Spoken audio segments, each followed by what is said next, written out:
Blue-White Red Delver kind of came to prominence. That's a deck that is jammed with anti-combo cards in its board, so that didn't work out well for Reanimator either. But the deck is incredibly powerful. Yeah. Yes. Yeah, when it is allowed to go unchecked, it is maybe the most degenerate thing you can be doing in this format. Tough to say. I'm a big Belcher fan.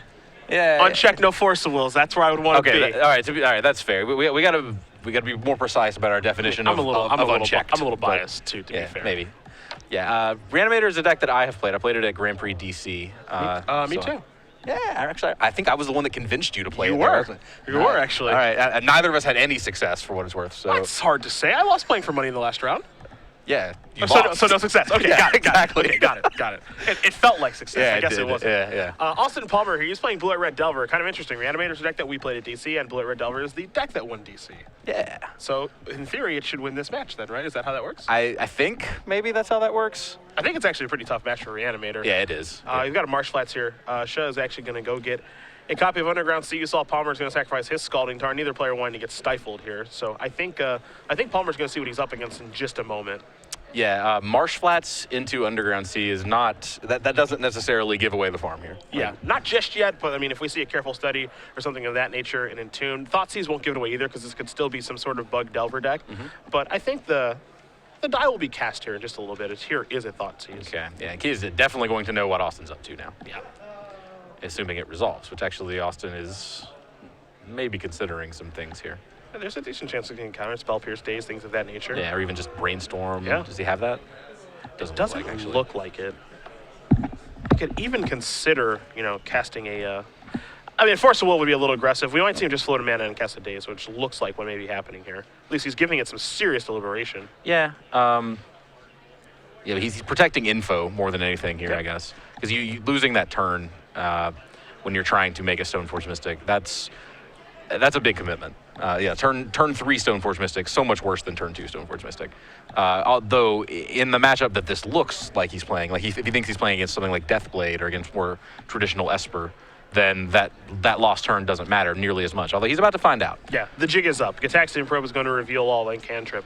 There's Reanimate, there's a Brainstorm, there's a Forest, a Show and Tell, a Lotus Petal, and a Swamp. So all it takes is an Entomb to turn this hand on, or you can just draw the big creature and cast a Show and Tell early and protect it with a Brainstorm. So a pretty good hand here for Shah. Yeah, she's very live here, actually. It looks like he can, as you said, draw any of his big creatures, which he has 7 total. So 7 outs there, 1 Elish Norn, 1 Iona, 1 Tidespout Tyrant, and of course the 4 Gristlebrand. Yep.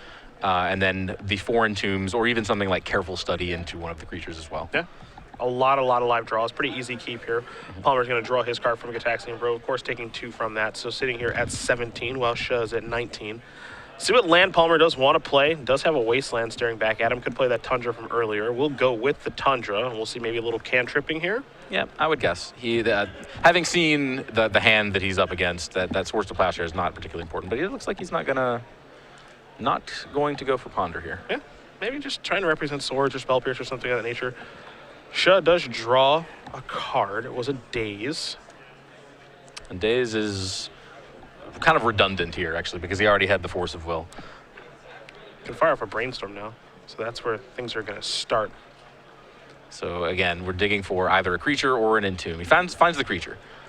Now, if he had drawn the creature just naturally, he had exactly 3 mana to cast Show and Tell and put it into play on turn 2. Yeah. He can no longer do that, but now that he has the creature, he is looking at a turn 3 Show and Tell, although neither of these creatures are game breakers completely. They're obviously very good creatures, but it's not like, put Gristlebrand into play, draw 14. So here's the issue, right, where Palmer has a Wasteland in his hand. I wouldn't be surprised if he fires that off, and because Shah did not draw a land and doesn't have a land in his hand and put 2 cards back, he's a little far away from actually being able to do this. Now, it could have got super creative by playing a Petal, alternate casting cost, dazing it, and then paying for the Daze with the Swamp. Now, I'm talking some crazy stuff. It is crazy. Particularly crazy in that correct me if I'm wrong here, but I don't think he knew about the Wasteland. I think that was a card that he drew off of Gataxian Probe. Yeah.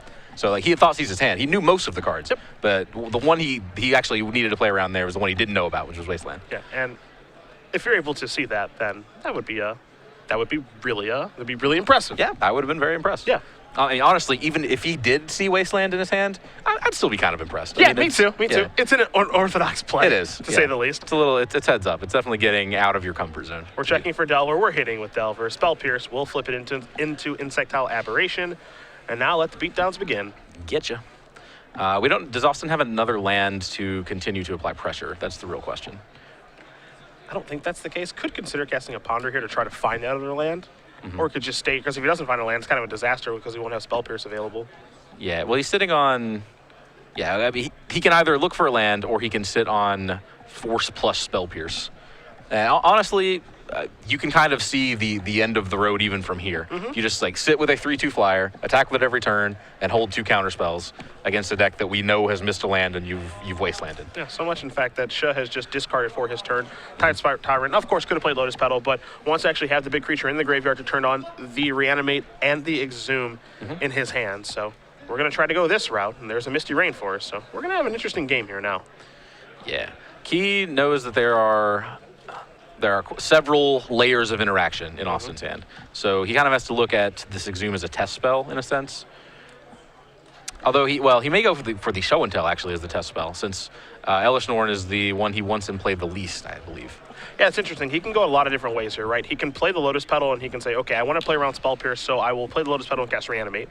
Or I can just, play into a Daze here, too.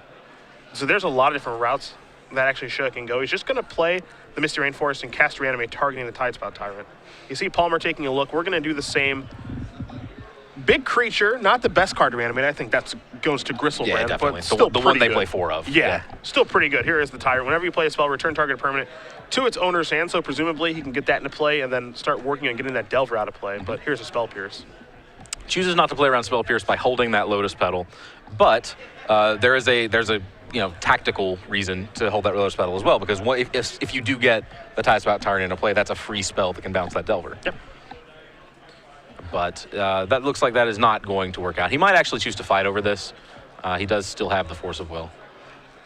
And he has 1 land open for days. So given what he knows, he can actually make this resolve. And he's considering it. Yeah, Okay. there it goes. Forceful Moon Day, so this is where he wants to pick the fight. Now, we could see a little Forceful back here. We could. And let's see, did he know about the Force of Will? I believe so. Okay. So we could see a Forceful back, and then the plan is, okay, that's fine, because the card that I actually care about resolving is Exhume, because it doesn't deal me damage. Sure. Reanimate would actually do a lot of damage in this situation, and that's a real thing to consider right now. Yeah. But actually, it looks like that is going to... That will get countered. Yes. So no Reanimate this go-around. So next turn, he's going to take 3 from the Delver on the next turn. To be fair, he can just play Lotus Petal and just Reanimate now. That is... Or excuse me, Exhume now. Yeah, I guess he can go for that too. And that plays into to Daze, which he has successfully played around so far. But again, if you choose not to, that gives Austin an extra draw step, which can create bigger problems. That can suddenly you're running into something like True Name Nemesis, which shouldn't be a problem for Reanimator. But if you get just a Tidespout Tyrant into play and you're at 9, True Name Nemesis is enough. It's a real problem. Yeah. Here's a Ponder. See if Palmer can find any more permission. Looks like a Lightning Bolt, a land, and a Stoneforge Mystic. So the big battle was won by Palmer that turn. Now he just needs to close the door, but Shuh is at 12 life, so it's actually pretty high. Actually doing pretty well for himself right now. Yeah, he's almost certainly, given what we can see, I guess Austin could shuffle and then draw something that protects him from this, but almost certainly going to get a giant monster into play. And particularly in game 1s, once you get a giant monster into play, you're pretty much golden. So Misty is going to be good to go. Yeah, I'm kind of curious what Austin's plan here is. I said a while ago that he can just attack for 3 a turn and sit on his permission, but he's out of permission. Yeah. So I guess hope and a prayer is kind of where we are now. I think so. Yeah, it doesn't feel so drastic. Key he's at 8, so that actually turns off proper Reanimate. Yeah. Reanimate is off. It's up to Exhume and Show and Tell to get the job done. And when he's already discarded a creature, if you're Palmer, you're thinking, okay, well, they only have a finite number of creatures, 7. So your Show and Tell is probably not that good. What are the chances that you're actually holding another creature?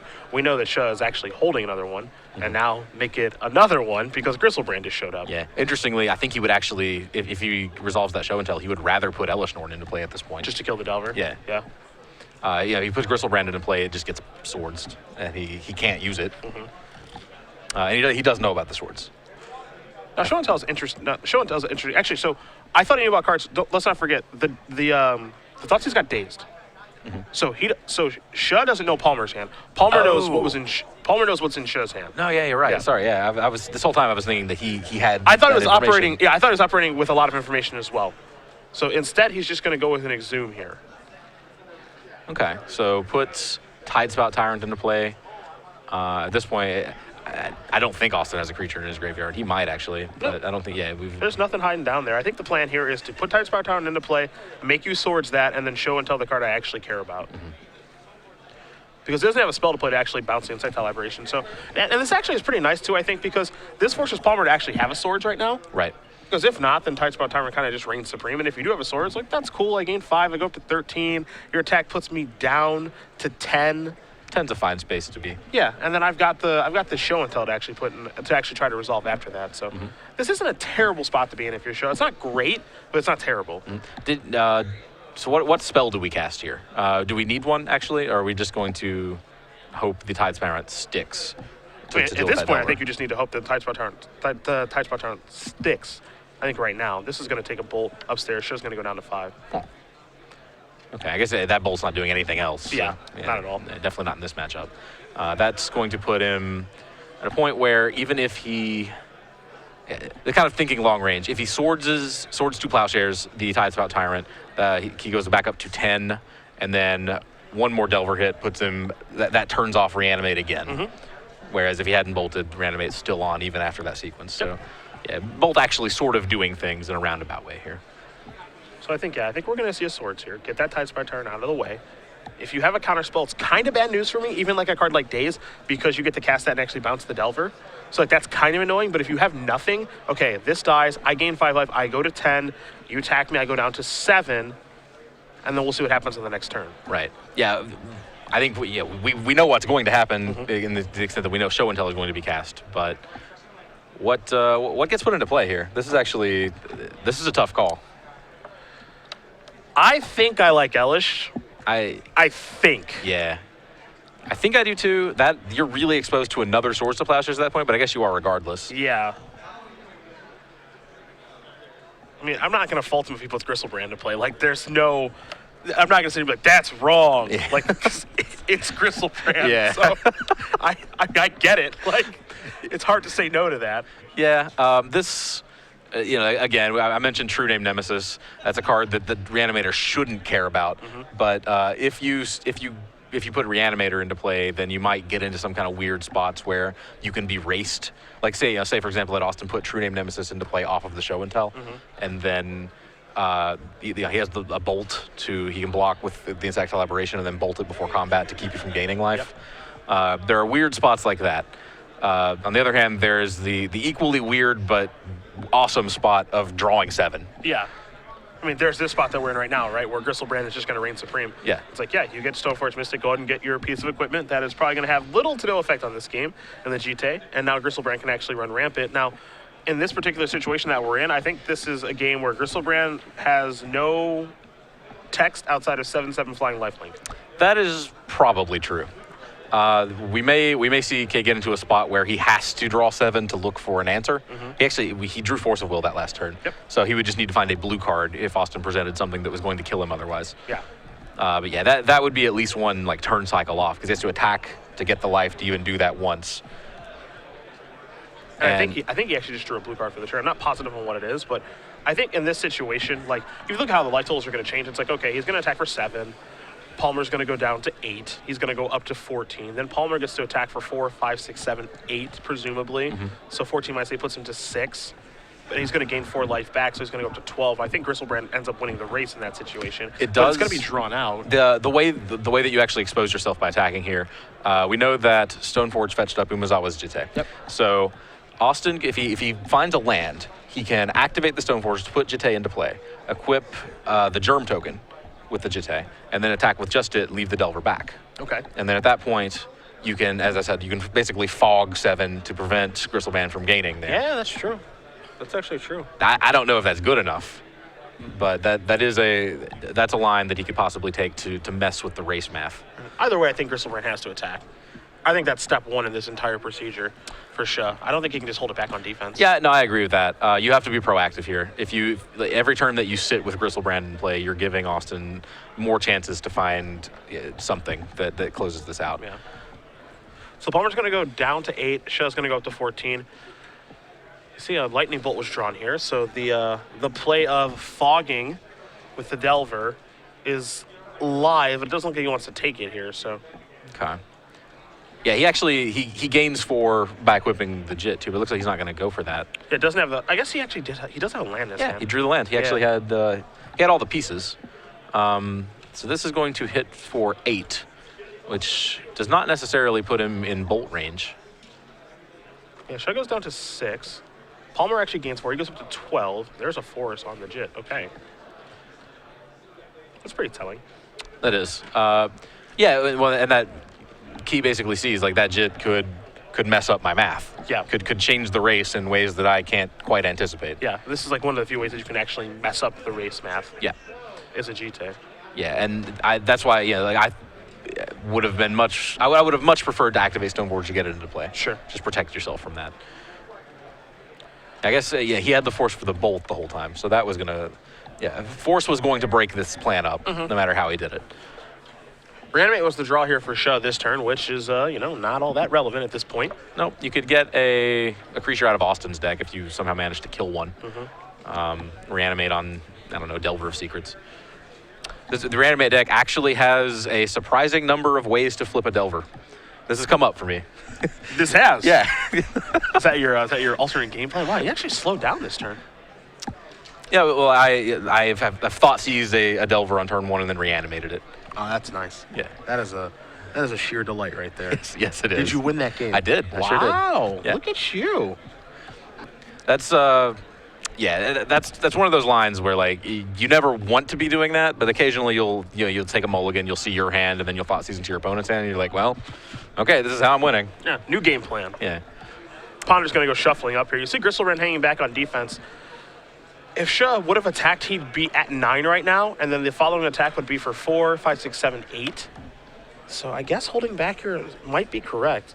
Yeah, that exposes you to Lightning Bolt, which is probably a risk worth taking at this point, actually. But yeah, as I've said, you do have to be proactive here. Every turn you wait, Austin is going to be cantripping, and he is going to eventually find something that closes this out, like a bolt, like a true name, like a sword. Swords on Gristlebrand would be excellent here. So casting that with Phyrexian Mana is really interesting, because if you just hard cast it, it's okay. But now Phyrexian Mana, because he took 2, that really messes up the math, right? Because now Gristlebrand gets to attack.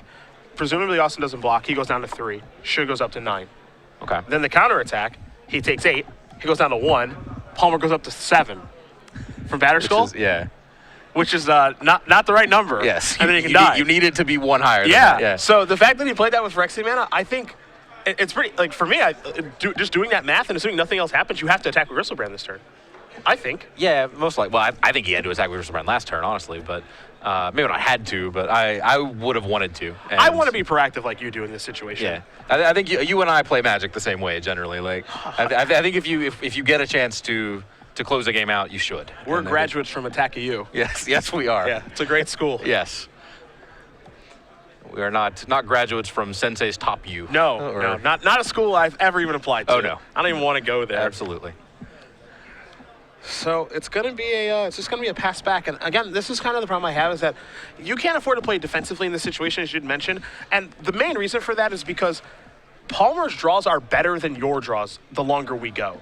Like his cantrips and the fact that he can find Bolt, he can find True Name, like he's got the better draws in this situation than you do as the Reanimator player. You've got some big draws yourself if you should, but you don't want to play a longer game in this situation, I don't think. No, I don't think so either. You occasionally, and there it goes. Die. Yep. And as we said, every draw step you gave Austin, you're just making it more and more likely that a Bolt comes off the top. Yeah. And, is that his third Bolt? Yes, it is. But, I mean, this is a deck that thins its deck like crazy, Brainstorms, Ponders, all of those things, Gataxian Probing. And I think that once he actually paid the Phyrexian mana, that actually changed the game so much that, you could make an argument for holding back previously, but once he actually went from 12 to 10, the way that the numbers work out, it's a beautiful time to start attacking now. But either way, Austin Palmer with a top deck Lightning Bolt is going to win that game over Keisha. We're going to take a look at the sideboards. You've got Reanimator in front of you. We will start there. Okay, so Reanimator is a graveyard-based combo deck, and that traditionally there is those decks have a reputation. They are very good in game one, and they are very vulnerable in post-board games. Okay. So these decks they don't board basically like they don't bring in cards for what the opponent is doing. They bring in cards for how the opponent is going to respond to what they're doing. Correct. They are being reactive. Yes. So in that vein, Kay has access to 2 more show and tells to go up to 4 total, and 2 City of Traders to make it more likely that he can efficiently cast those show and tells. Pretty standard stuff nowadays. Show and tell sideboards. That's stock. That's pretty much what Reanimator does, and I fully expect him to go for that plan. I would expect him to do the exact same. In addition to that, he has some kind of counter hate in the form of Pithing Needle, Flusterstorm, Duress. There are arguments for all of those. I don't love them. He has 1 Massacre. I do love Massacre. I like Massacre in this matchup. Kills everything, and it's going to be free. Yes. And then he has 2 Ashen Rider. That's basically just tweaking his creature suite. Ashen Rider is relevant in this matchup in that it is not legendary. And it can, for Karakas. Yes, it actually destroys the Karakas, and it does not get bounced by it. I like Ashen Rider in this matchup simply because I think that Tidespire Tyrant is very bad in this matchup. The only reason I actually like Tyrant in this matchup is because of the blue card for Force of Will, and that's not a big enough selling point for me to actually want it in my deck. Both of those cards are going to die to Swords to Plowshare, so you actually want one of them to do something when they come into play. And Ashen Rider can kill a Delver, it can kill a Batterskull, it'll kill something on the way in. Chances are it won't kill something on the way out, but that's fine. Yeah. At least it does something. I think it's much better than Tidespire Tyrant given the option. Yeah, for sure. So in terms of like what he will bring in, this is not an easy deck to sideboard with. Yeah, that's the biggest problem I found playing the deck in DC. Yes, it's so hard to cut cards. There were always 9 cards I wanted and maybe 2 cards I could afford to cut. Yeah, I just started hacking lands. Yeah, which that's just not even close to right. Yeah, and he's bringing in City of Traders presumably. So yeah, like if he cuts like Island for City of Traders, I guess he's getting ahead, sort of. I just took like a maniacal get there approach when I played the deck in DC. I'm just like, my deck can go from 0 to 60 on turn 1, so I'll cut I don't know, some cantrips or something and just cross my fingers and hope I get there. Yeah, we may see that you can cut Ponder, as you mentioned, cutting cantrips. Yeah. You can cut Exhumes because we're focusing more on show and tell and less on graveyard related strategies. So okay, this isn't a Deathrite Shaman deck, so I'm okay with that. Yeah. Because like when I played against Deathrite Shaman decks at the GP, Exhume was actually a way to work your way around it. Like with Reanimate, they'll just remove whatever you target. But with Exhume, you can just put a couple creatures down there. As long as you have 2 things that you can get. Yeah, but this isn't a Deathrite Shaman matchup, so I'm actually okay by cutting Exhumes and leaving Reanimates. Yeah, so again, it's very player dependent. I think every Reanimator player has a different way to board out. I agree. But I am pretty confident we will see him bring in 2 show and tell, 2 City of Traders, at least 1 Ashen Rider, probably both, and that Massacre. Yeah, I think that's pretty straightforward. As far as Palmer's side here, 3 Rest in Peace. We're done. Okay. He also has another Source of Plowshares, which I would want to bring in, a Grim Lavamancer, Wear and Tear, Sword of Feast and Famine, a Flusterstorm, a Pyroblast, 2 Red Elemental Blast, and then 4 copies of Meddling Mage. Meddling Mage, I think, is the most interesting card here because it's typically very good against combo decks, as it stops the card from actually coming in, or actually from resolving. You have Gataxian Probe in your deck. However, Reanimator is pretty redundant. It is. It has Show and Tell, it has Reanimate, it has Exhume. We don't know what numbers those cards are going to be in after sideboard, but you can imagine a situation where you probe your opponent, you see, Reanimate and Exhume, it's like, okay, pick a card with Meddling Mage. And it's not going to work the way that you want to. Rest in Peace is always going to work the way that you want to, so that's a very easy card to bring in. You can make arguments for Red Blast and Pyroblast to be able to fight over the blue cards because those are important to Reanimator. The same thing can be said for Flusterstorm. But of these cards that Palmer has access to, the only card I really actually care about is Rest in Peace, and I would bring those 3 cards in. Yeah, for sure. Yeah, the Rest in Peace clearly goes in. As we had just finished saying, he knows they're coming. Yep. He's going to bring his show and tell count up to 4 Yep. in preparation for that. The real question, I think, for Austin is how many dead cards does he have? If you think Trinity Nemesis is dead, that's 2. I don't think I do. Okay. Bolt should be dead, but I mean, actually based worked, off of what we saw the last game, it's hard to say, especially when you're playing against a deck that actually has the card Reanimate. Bolt's not going to be dead as a result. Yeah. You have to like Swords here. Spell Pierce is good. Probe is good because of information.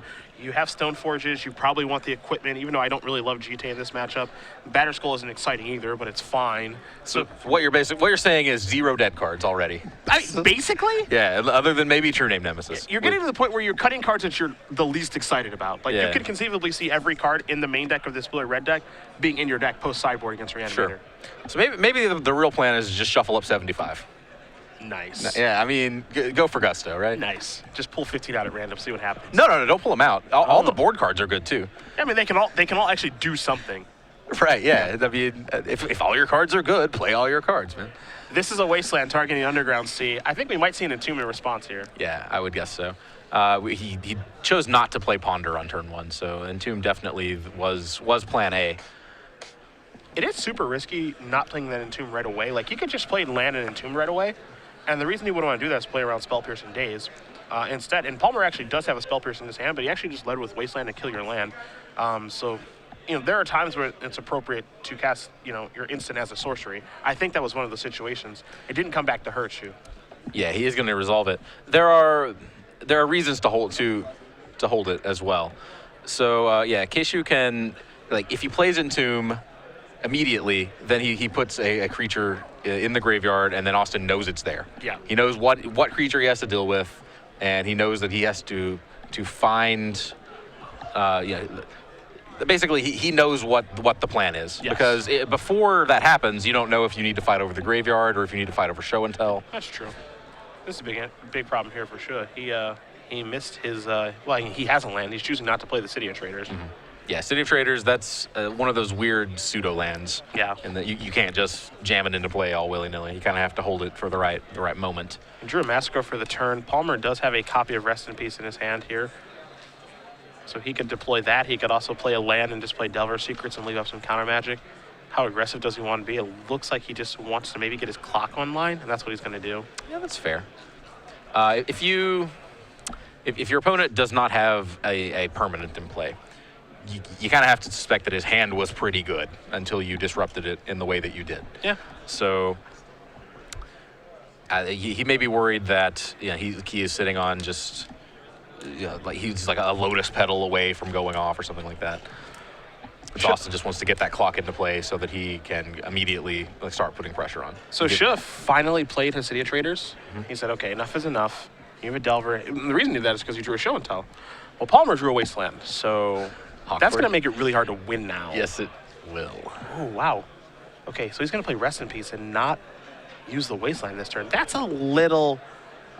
man. I mean, I get what he's trying to do because he wants to leave a Scalding Tarn to be able to cast Spell Pierce. I understand it. Mm-hmm. I just don't love it. Yeah, well, as long as Rest in Peace is in play, the only card you actually care about is Show and Tell. That's true. And presumably you have an answer to Show and Tell in the Spell Pierce. Now, that answer can be answered in turn any number of ways. So, yeah, I agree. This line is pretty risky. Here's a discard. And so what we have Gristlebrand in hand. This is what would be shown and told. Yeah, that's what's going to have to be shown and told. Okay. There will probably be plenty of cards for sure to discard here. Entomb, Exhume, things of that nature, because he's not going to be able to get Rest in Peace off the board, given his hand right now and given his mana problems. So absolutely needed to find a way to cast Show and Tell that turn. Yep. Yeah. Now that this Wasteland gets to go off, I don't see how Key gets out of this.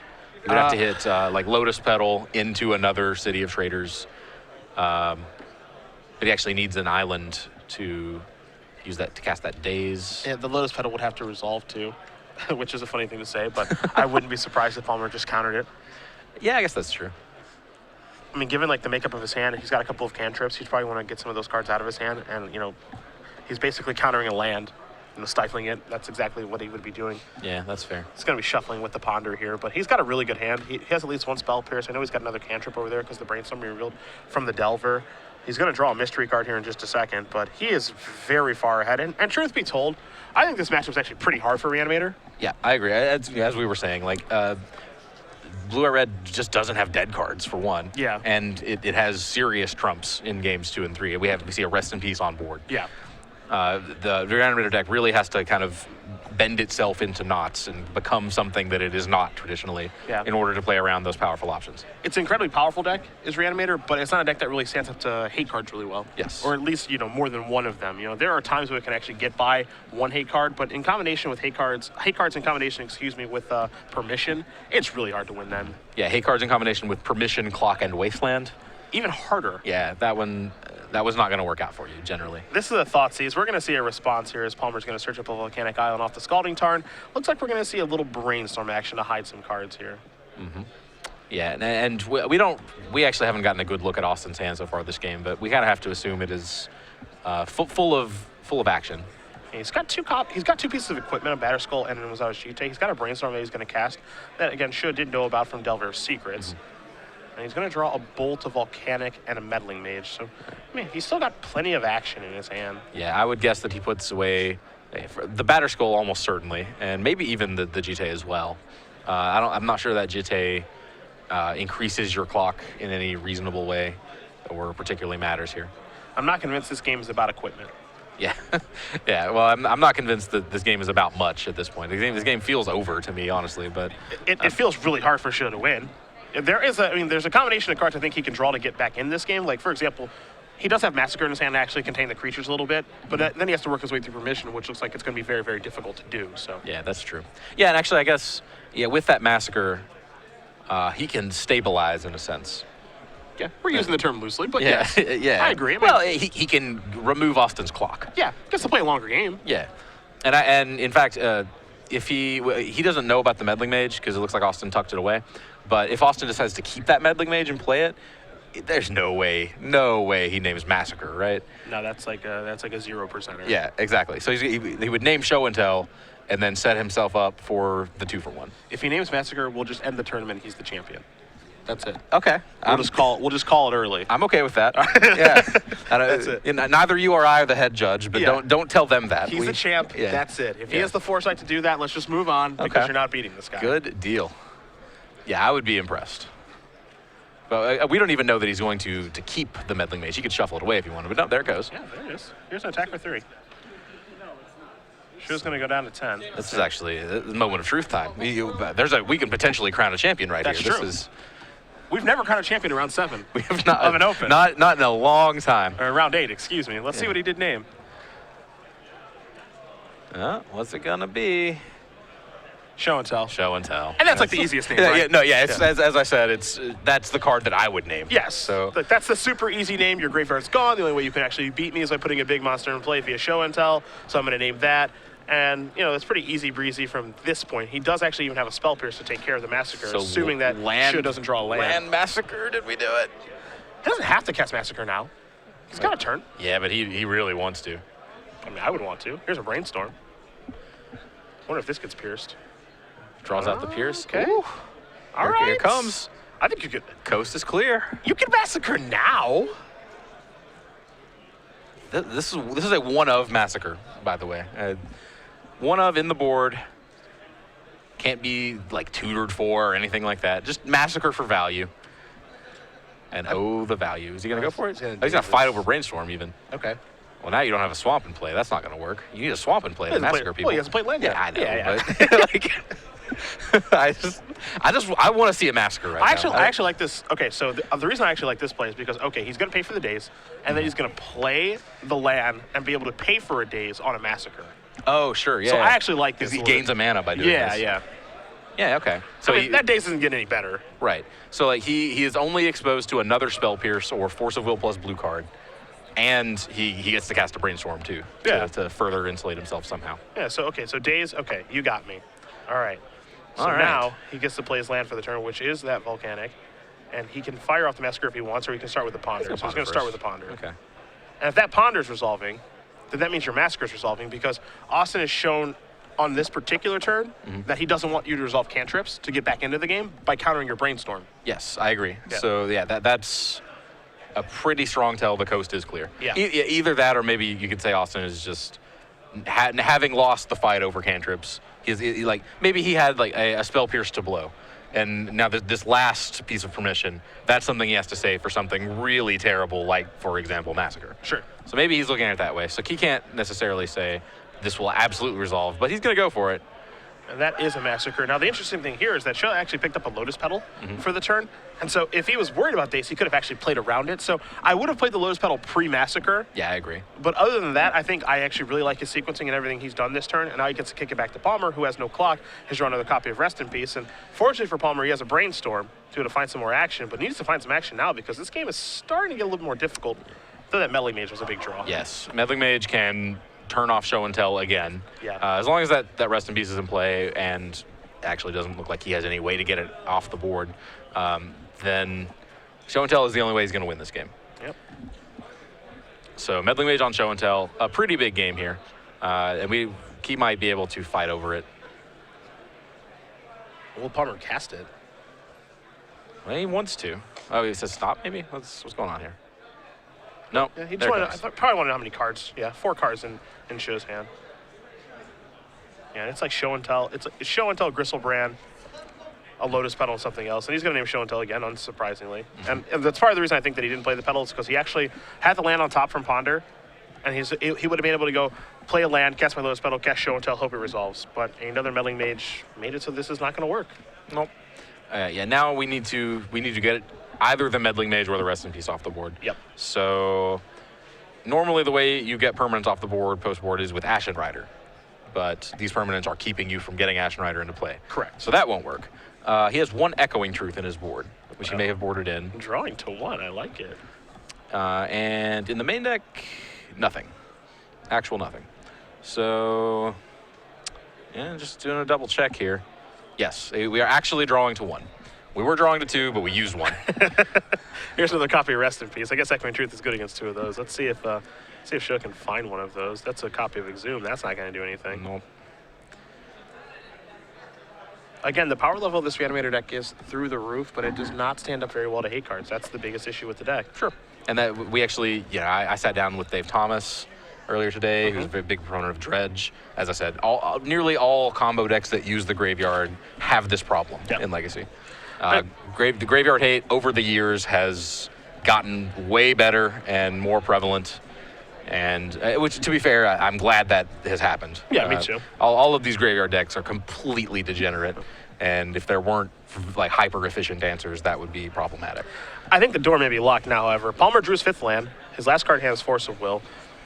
Sho actually drew a card for the turn. The thought is that he can't afford to cast because he would die if it did resolve. So in for 1 we go. Palmer draws another land for the turn, Scalding Tarn, but it doesn't matter because he's got a Force of Will to make sure that nothing bad happens. He'll play the Tarn, kick it back. Sho would have to just even draw Echoing Truth this turn, but that would only buy him a moment because he would bounce the Meddling Mage, and then he wouldn't be able to go off.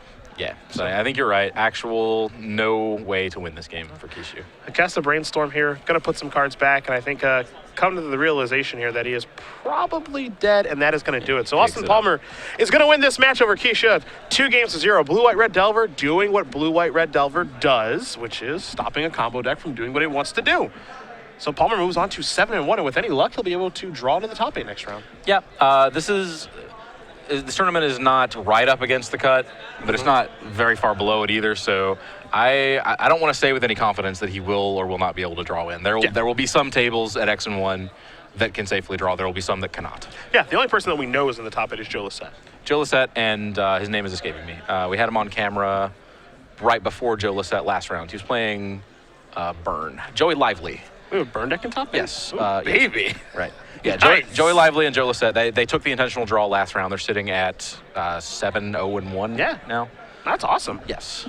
So we have those 2 locked, and then we will have I would guess 5 other tables, so 10 players total competing for 6 slots. Joey Lively channeling his inner Patrick Sullivan, roasting people. Yeah. I like it. That is fun.